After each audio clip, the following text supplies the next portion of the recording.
മകൾ കുഞ്ഞാറ്റ എന്ന തേജലക്ഷ്മിയുടെ ആദ്യ സിനിമയുടെ ടൈറ്റിൽ ലോഞ്ചിൽ വികാരാധീനനായി നടൻ മനോജ് കെ ജയൻ. കുഞ്ഞാറ്റയ്ക്ക് സിനിമ ഓഫർ വന്ന സമയത്ത് ആദ്യം ആവശ്യപ്പെട്ടത് അമ്മ ഉർവശിയുടെ അനുഗ്രഹം വാങ്ങാനാണെന്നും അവർ നോ പറഞ്ഞിരുന്നെങ്കിൽ ഈ സിനിമ വേണ്ടെന്ന് താനും തീരുമാനിക്കുമായിരുന്നുവെന്നും മനോജ് കെ ജയൻ പറഞ്ഞു. ഏറെ വൈകാരികമായി സംസാരിച്ച മനോജ് കെ ജയനെ മകൾ കുഞ്ഞാറ്റ ആശ്വസിപ്പിച്ചതിന് ശേഷമാണ് സംസാരം തുടർന്നത്.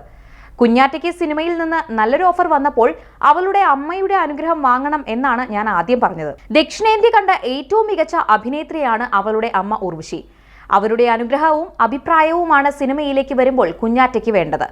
അമ്മയുടെ അനുഗ്രഹം വാങ്ങാൻ കുഞ്ഞാറ്റയെ ചെന്നൈയിലേക്ക് അയച്ചുവെന്നും മോളുടെ കാര്യം വരുമ്പോൾ താൻ വല്ലാതെ ഇമോഷണൽ ആകുമെന്നും മനോജ് കെ ജയൻ കണ്ണീരോടെ പറഞ്ഞു.